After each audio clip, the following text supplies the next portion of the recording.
তোমাদের অনেক ছেলের চেহারা দেখলেই তো বোঝা যায় কতদিন হয় নামাজ পড়ো না,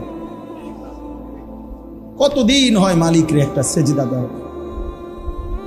চুল নিয়ে এত ব্যস্ত হয়ে গেলা কেন? চুলের ফ্যাশনের উপরে এত অস্থির হইলা কেন? কে দেখে তোমার চুল? কীর্ত দেখে? কারে দেখাও এসব চুল? মানুষের আর কাজ নাই, মানসি বুঝি বইয়া বইয়া তোমার চুল দেখবে। তুমি যে সারাদিন চুল নিয়ে ব্যস্ত, শরীর পূজা, দেহের পূজা এভাবে করছো কেন? সারাক্ষণ বুঝি এই শরীর, এই দেহ, এটা নিয়েই ব্যস্ত হয়ে গেলা। সারাক্ষণ একটা নারী বুঝি, একটা নারী, একটা ছবি, একটা বেড়ি, একটা উলঙ্গ দৃশ্য, এর জন্যই পৃথিবীতে আসা। এই রাত দিন বুঝি মোবাইলে দেখবা, ছবিয়ে দেখবা, নারীয়ে দেখবা। সারাদিন বুঝি নারীর জন্যই পৃথিবীতে আসা তোমার, আর কাম নাই, আর কোনো উদ্দেশ্য নাই দোস্ত আমার। বাহ, ঠিক হলো না, ঠিক করলা না ভাইয়া, ভালো করলাম। আমি অনুরোধ করলাম, আমার কথা শেষ।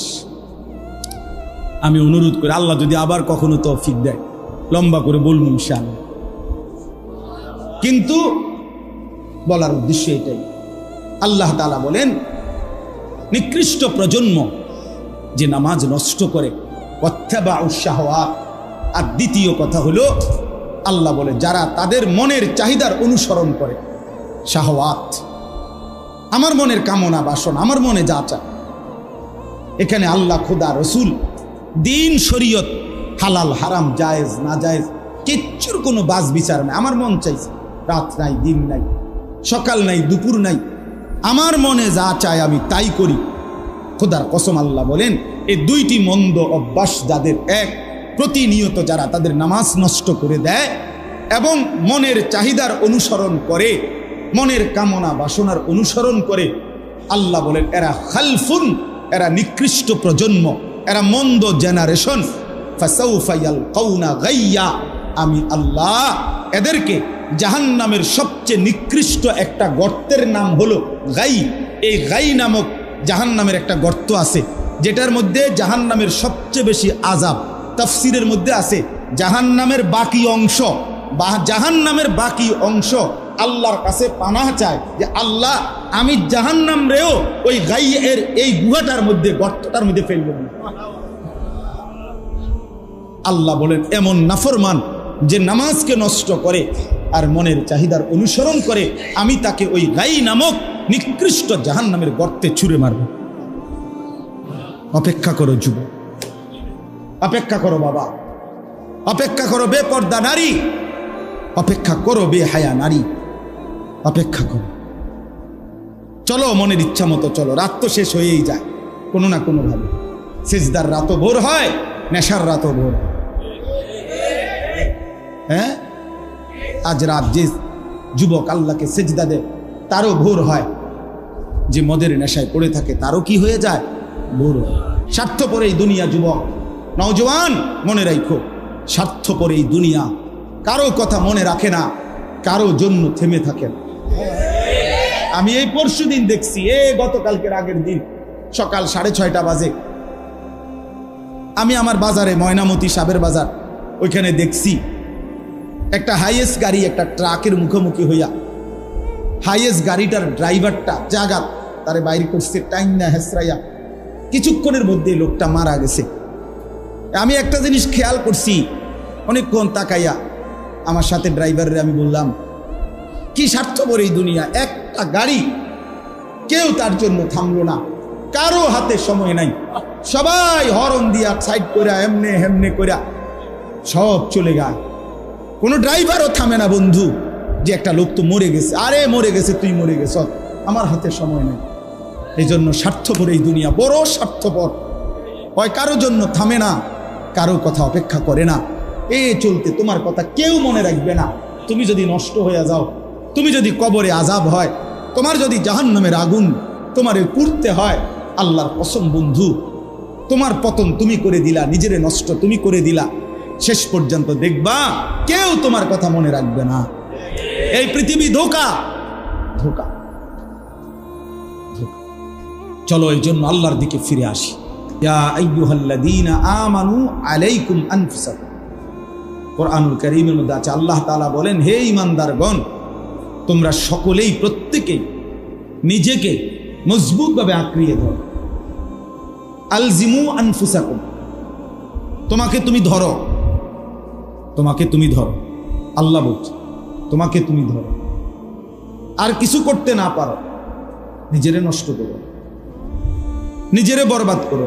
ওয়ালা তুলকু বিআইদিকুম ইলা তাহলুকা। কোরআনুল কারীমে আল্লাহ তাআলা বলছে, বান্দা নিজেকে নিজে ধ্বংসের দিকে ঠেলে দিও না, নিজেকে নিজে বরবাদ করে দাও, এত বড় ক্ষতি নিজের করো।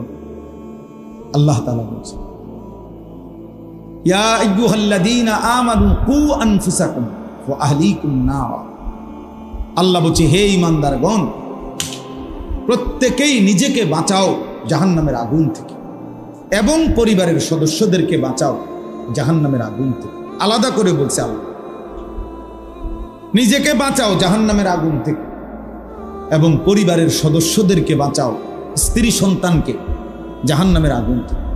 আলাদা করে বলার উদ্দেশ্য হলো, কখনো পরিস্থিতি এমন হইতে পারে যে তোমার হাজার চেষ্টার পরেও তোমার স্ত্রী, তোমার সন্তান আল্লাহর পথে আর আসলো না, তো আল্লাহ তাআলা বললেন, ওই মুহূর্তে তোমার ঘরেও যদি স্ত্রী সন্তান তোমার পরিবর্তন না হয়, আল্লাহর দিকে ফিরে না আসে, জাহান্নাম থেকে বাঁচতে না চায়, তো কমপক্ষে নিজেকে একা হলেও বাঁচাও। একাই তুমি বাঁচো, একাই নিজেকে বাঁচাও। তাইলে আল্লাহ তাআলা এই জন্য কথাটা আলাদা করে বলছেন। কু আনফুসাকুম আলাদা বলছেন, ও আহলিকুম আলাদা বলছেন। তোমার নিজেকে বাঁচাও, এরপরে বলছেন এবং তোমার পরিবারের সদস্যদেরকে বাঁচাও। এই জন্য ভাইয়া, এই পৃথিবীর কেউ যদি তোমার কথা না শুনে, এমনকি তোমার ঘর, তোমার পরিবার, তোমার স্ত্রী সন্তান, আল্লাহ তাআলা বলছে তবুও মুমিন নিজেকে বাঁচাও, একাও বাঁচাও, তবুও হাল ছাইরো না। তুমি একা হলেও আল্লাহর দ্বীনের উপরে থাকো। হাদিসের মধ্যে আছে, হযরত হুযায়ফা রাদিয়াল্লাহু তাআলা আনহু, একজন বিখ্যাত সাহাবী হুযায়ফা, লম্বা হাদিস। তো ওই হাদিসের লাস্ট অংশে হলো, এই সাহাবী নবীজি সাল্লাল্লাহু আলাইহি সাল্লামকে একদিন জিজ্ঞেস করছেন, ইয়া রাসূলুল্লাহ, যদি আমি জীবন চলার পথে কখনো আমার অবস্থা এমন হয় যে আল্লাহর দ্বীনের উপরে চলার জন্য আমি আমার সাথে আর কাউকে পেলাম না, কেউ নাই আর আমার সাথে, সবাই গুনাহের মধ্যে লিপ্ত, আমি যদি এরকম কোনো পরিস্থিতিতে একাকী হয়ে যাই, তখন আমি কি করব? নবী সাল্লাল্লাহু আলাইহি ওয়াসাল্লাম বলছেন, ফাতাজিলিল ফিরাকা কুল্লাহা। তখন সব মতবাদ, সব দল, সব গ্রুপ সব ছেড়ে দাও, সব ছেড়ে একাই তুমি গাছের শিকড়, গাছের গোড়ালি আঁকড়াইয়া আল্লাহর দ্বীনের উপরে টিকে থাকো। একা একা হলেও টিকে থাকো। এই জন্য দোস্ত, এটা বোঝা দরকার। অনেক ছেলে আসছো, যার যার পথে যার যে চলে যাবো, আমরাও আমগো পথে চলে যাব ভাইয়া। রাস্তায় অনেক জ্যাম, অনেক কষ্ট করে আসতে হইছে, সবাই ব্যস্ত, সবাই ব্যস্ত। এই জন্য বললাম, একা হলেও শেষ পর্যন্ত নিজের দিকে যত্নবান হওয়া, নিজের ঈমান, নিজের আমল, নিজের আখিরাত, নিজের করণীয়, নিজের কর্তব্য, নিজের গন্তব্য, এতটুকু যদি কেউ না বুঝে, প্রিয় ভাই, সে মুসলমান হয় না, ওই মানুষ থাকেন। আফা হাসিবিতুম আন্নামা খালাকনাকুম আবাসান। আল্লাহ তাআলা বলছেন, বান্দা তুমি কি এই ভেবেছ যে আমি তোমাকে অনর্থক বানিয়েছি? তো এটা কি করতেছো তুমি? তুমি এটা কি করছো বান্দা? মুসলমান পরিচয় দিয়ে এক ওয়াক্ত নামাজ পড়ে না, এ মুসলমান? তুমি এটা কি ভাবলা?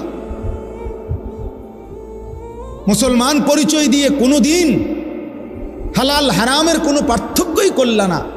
40 বছর 30 বছর যা পাইলা তাই কামাই করলা, হালাল হারাম জায়েজ না জায়েজ, সুদ কিস্তি সব কিছু যা পাইলা সব কামাই করলে, এটা মুসলমান? কি ভাবলা বান্দা? বলো নওজোয়ান, তোমরা অনেক ছেলে আছো, সারাদিনে যাদের সারাদিনে একবারও একটা সেজদা যাদের কপালে নাই, একটা সেজদা, এক ওয়াক্ত নামাজ ফজর থেকে এশা, এক ওয়াক্ত নামাজও যে পড়লা না আজকের সারাদিনে, নাফরমান, তুই মানুষের বাচ্চা হলি কেন? তুই কোন মার ঘরে জন্ম নিস? তোর মতো জানোয়ার কেমনে মুসলমান পরিচয় দিলি? তোর মতো হাইওয়ান, তুই কিসের মুসলমান? তুই কিসের মুসলমান? তোর মতো নিকৃষ্ট নির্লজ্জ বেহায়া আল্লাহর জমিনে তো কোনো কুত্তাও হয় না, কোনো কুত্তাও তো এরকম হইতে পারে না। কুত্তারও যদি আল্লাহ তাআলা সেজদার হুকুম দিত তো সে দিত, তাকে তো আল্লাহ সেজদার হুকুম দেয় নাই, এই জন্য সে সেজদা দেয় না। তুমি নাফরমানেরও তো আল্লাহ সেজদার হুকুম দিছিল, দিলে না কেন? তোমার তুলনা তো জানোয়ারের সাথেও হয় না, এই জন্য তো আল্লাহ বলছে বালহুম আদাল, ওই জানোয়ারের চাইতে নিকৃষ্ট। ওর উদাহরণ নাই, ওর তুলনা কুকুরের সাথেও না, ওর তুলনা শুকরের সাথেও না। আল্লাহর কোন সৃষ্টির অন্তর্ভুক্ত না। বলো মিয়া, এত বিবেকহীন কেমনে হইলা? আফা হাসিবতুম আন্নামা খালাকনাকুম আবাসান, কি ভেবেছো বান্দা আমি তোমাকে অনর্থক বানিয়েছি? তোমাকে আমি একদিন, আমি আল্লাহ এক সেকেন্ডে চাইলে পারি, কুন ফায়াকুন, আমি হও বললেই হয়ে যায়। সেই আমি 9 মাস কেন লাগাইলাম? 9 মাস লাগাইলাম কেন? আরে বলো কি বান্দা? নিজ হাতে খালাকতুহু বিয়াদিয়া, আল্লাহ বলেন আমি আমার নিজ কুদরতি হাতে আমার বান্দাকে আমি বানাইছি, আমি বানাইছি বড় যত্ন করে। এক ফোঁটা নাপাক পানির মধ্যে এত চমৎকার ডিজাইন পৃথিবীর কেউ কল্পনাও করতে পারে না। ইন্না খালাকনাল ইনসানা মিন নুতফাতিন আমশাজ, বীর্যের এক ফোঁটা থেকে আমি আল্লাহ তাআলা মানুষকে বানিয়েছি। এত সুন্দর চমৎকার নাক কান ডিজাইন। কোন পানির এক ফোঁটার উপরে, এক ফোঁটা পানির মধ্যে কেউ কোনো ডিজাইন করুক, কি দিয়ে করবে? পানির উপরে ডিজাইন করে কেমনে? আবার রব্বুল আলামিন বলে সেই পানির নাপাক ফোঁটা দুর্গন্ধযুক্ত, আমি তার মধ্যে এমন সুন্দর একটা ডিজাইন করেছি।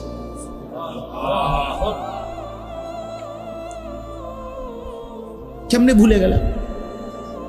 মা গাররাকা বিরব্বিকাল কারীম, আমার মতো মেহেরবান দয়ালু মাওলা 24 ঘন্টা যে তোমাকে অজস্র অগণিত নিয়ামত দিচ্ছি, এই আসমান জমিন, এই চাঁদ সূরজ আলো বাতাস, এক সেকেন্ড বান্দা এই বাতাস বন্ধ করে দিলে তুমি নিশ্চিহ্ন হয়ে যাবা। তুমি এই পৃথিবীতে নিঃশ্বাস ত্যাগ করে মৃত্যুবরণ করবা। একটা নিঃশ্বাসের জন্য তুমি এতটা মুখাপেক্ষী আমি আল্লাহর কাছে, সেই আমাকে একটা সিজদা দিবা না? সেই আমাকে একবারও ডাকবা না? আফসোসের প্রিয় ভাই, আসলে আমি নিয়ম মাফিক বয়ান করতে পারি না। আমার ভাই, আমাদের অনেক আদরের ইউসুফ বিন ইকবাল, সে চমৎকার বলতে পারে। কোনো একটা বিষয় নিলে আলহামদুলিল্লাহ সে চমৎকার এটার ভাঙ্গা ভাঙ্গা বুঝাইতে পারে। ওই বিষয়ের যত কিছু আছে সব সে বলতে পারে, যার কারণে আমরা নিজেরাও তার বয়ান শুনি। আলহামদুলিল্লাহ, বাস্তবিক অর্থেই মহব্বত করি তাকে, দিল থেকে মহব্বত করি। কিন্তু আমি এগুলো কইতারি, আগে যাও চেষ্টা করতাম, এখন আর পারি। এত ছেলে দেখলে আমার মাথা গরম হয়ে যায়। হাজিব ব্যাপার। হায় হায়, এই ছেলেগুলো যদি সবগুলো এশার নামাজ পড়তো কেমন সুন্দর হতো। তোমরা যদি মাগরিবের নামাজ পড়তা কেমন সুন্দর হইতো। বেঈমান কি পরিমাণ ভয়ে কাঁপত যে হায়, মুসলমানের যুবক মসজিদে ঢুকে গেছে, মুসলমানের বিজয়ের পতাকা উড়ে গেছে, উড়ে গেছে। আমার কাছে এই মৌলানা ইউসুফ আমার একটা বই দিছে, 4টা বই দিছে সুন্দর, হজ্জের আগে। আমি হজ্জের সফরে তার বইগুলোই পড়ছি, এখনো আছে গাড়ি। তার মধ্যে একটা বই দিছে আযমু শাবাবিন ফিল ইসলাম।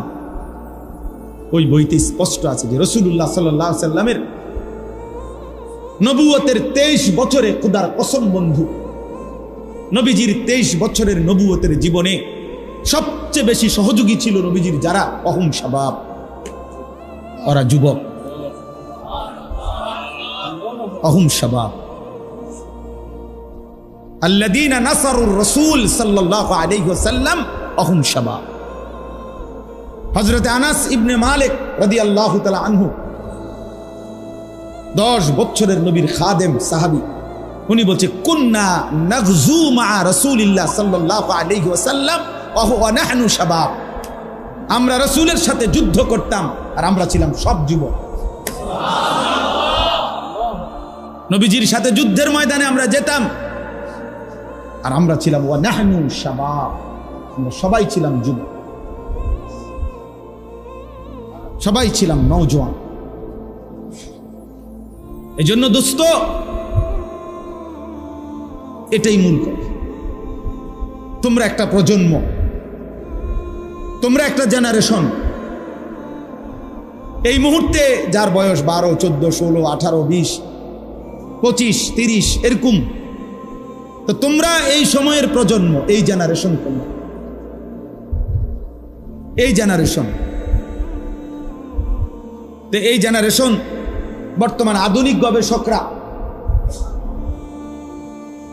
এদেরকে, এখন যাদের বয়স 12, 13 উপরে, তাদেরকে জেন জি বলে। এই জেনারেশনকে বলে জেনারেশন জেড। আর 12, 13 নিচে যাদের বয়স, এরা আলফা জেনারেশন। তো এটাও গবেষকরা, আধুনিক শিক্ষিতরা এটা ভাগ করছে। তো মূলত তোমরা একটা প্রজন্ম, তোমরা একটা জেনারেশন। এই কাছাকাছি তোমরা সব 2 বছর 4 বছরের ব্যবধান, 3 বছর 5 বছরের ব্যবধান। এই তোমরা যারা কিশোর যুবক, তোমরা একটা জেনারেশন, একটা প্রজন্ম। আর একটি প্রজন্ম মানে একটা জেনারেশন 2 রকম হয় আরবিতে। একটা হলো খালফুন আর একটা হলো খালাফুন। একই শব্দ, শুধু উচ্চারণের মধ্যে একটু ভিন্নতা। মাঝখানে একটা লাম আছে, এই লামটার মধ্যে যদি সাকিন হয় তাহলে হলো খালফুন, আর যদি লামের মধ্যে জবর হয় তাহলে হলো খালাফুন, আরবি শব্দ। এই খালফুন মজিদ লামের মধ্যে যদি জবর সাকিন হয়, জজম হয়, তাইলে হয় মন্দ প্রজন্ম, নিকৃষ্ট জেনারেশন, মন্দ প্রজন্ম।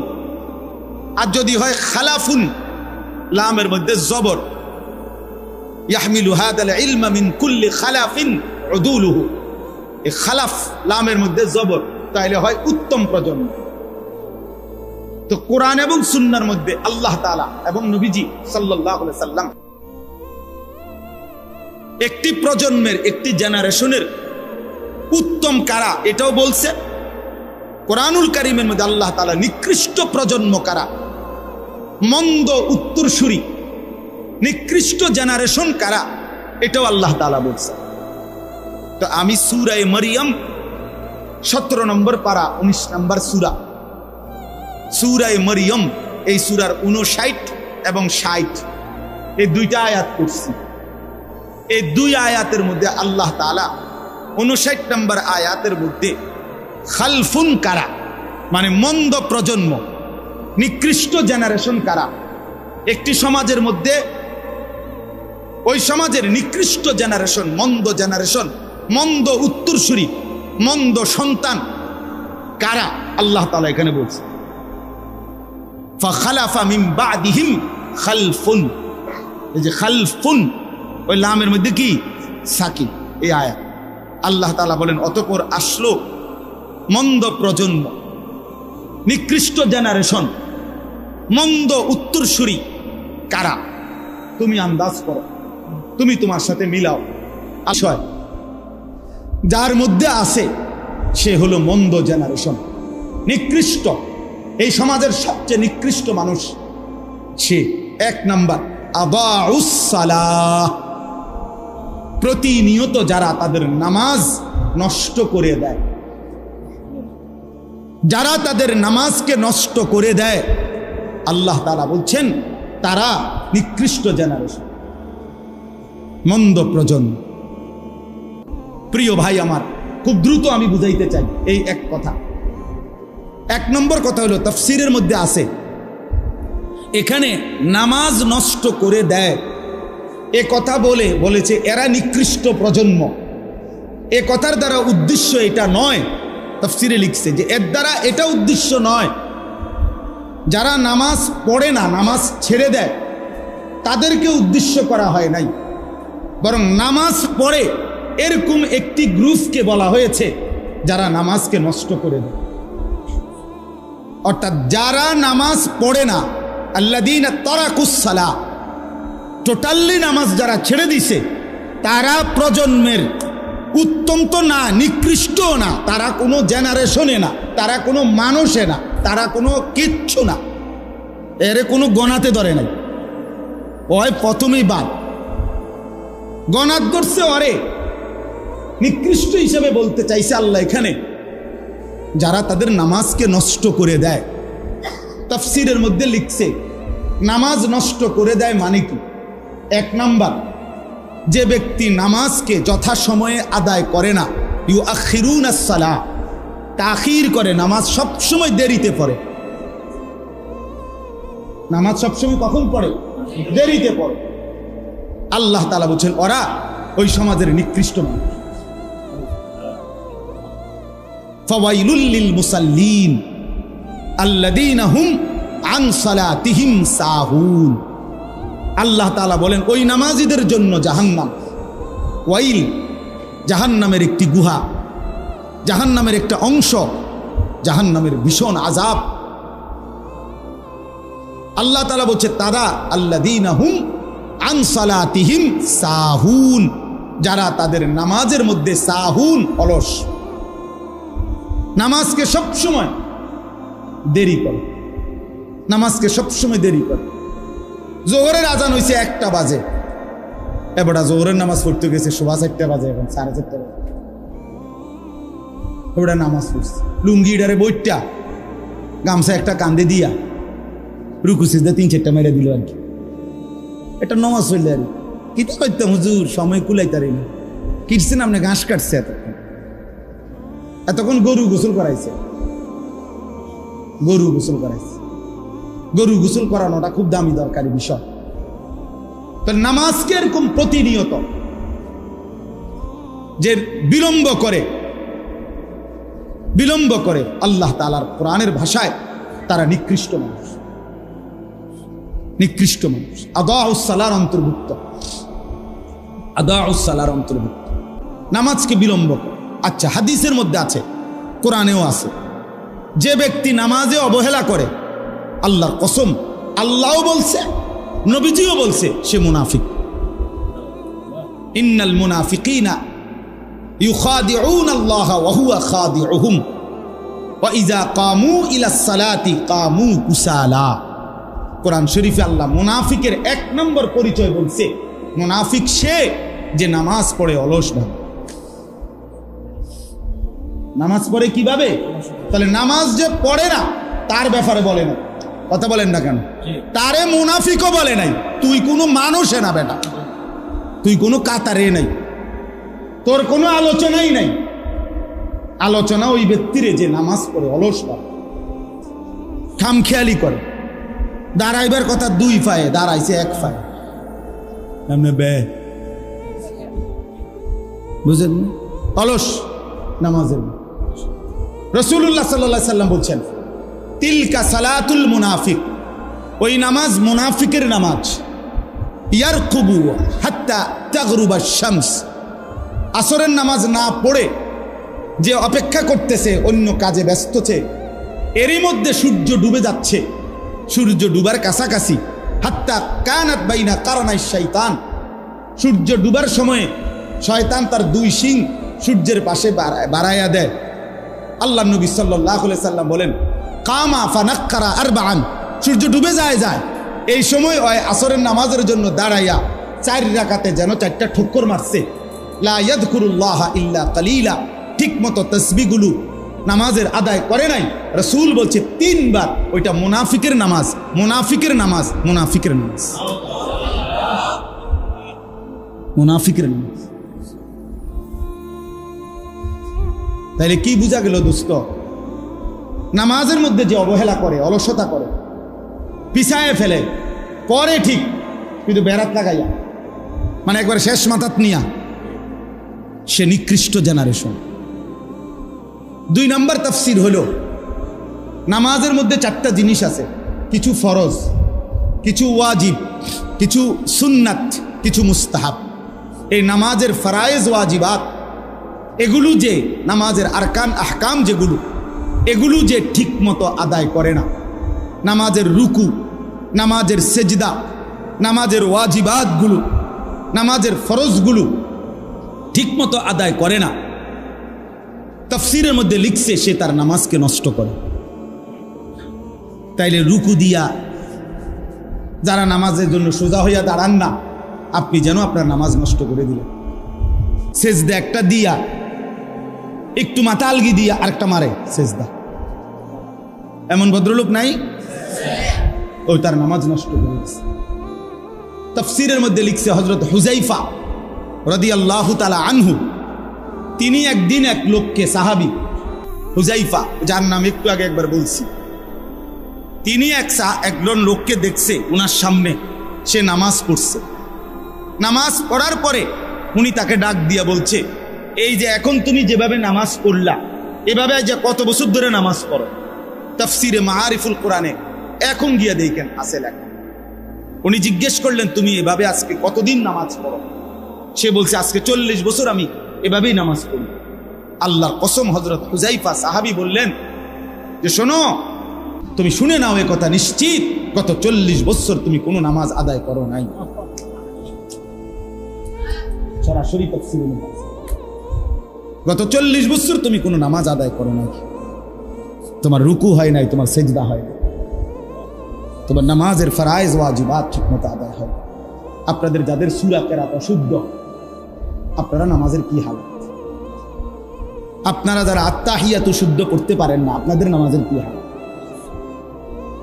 বলেন? আপনারা যারা দোয়ায়ে কুনুত, দোয়ায়ে মাসুরা ঠিক মতো পড়তে পারেন না, 60 বছর পার হয়ে গেছে, 40 বছর, 30 বছর, কোনোদিন ভাবলেনও না একজন মুসলমান চাইলে 30 বছরে তার এই কদ্দুর সূরা কেরাত শুদ্ধ হবে না। কোরআন শরীফ এত কঠিন না, এত কঠিন হইলে আল্লাহ তাআলা এটা পড়তে দিত না। এটা সহজ ছিল। ওয়ালাকাদ ইয়াসসারনাল কোরআন, আল্লাহ বলছে আমি কোরআনকে সহজ করে দিয়েছি, লিযিকরি, বুঝার জন্য, শেখার জন্য, অনুধাবন করার জন্য। অতএব আপনি ইনসাফ করেন। বয়স্ক বাবা যারা আছেন, বাবা আপনাদেরকেও বলি, কিশোর যুবক ভাই তোমাদেরকেও বলি, প্রিয় ভাই, যারা নামাজের এই আরকান আহকাম, নামাজের ফরায়েজ ওয়াজিবাত, আদাব শারায়েত ঠিক মতো আদায় করে না, তারা নামাজ নষ্ট করে, তারা নিকৃষ্ট মানুষ।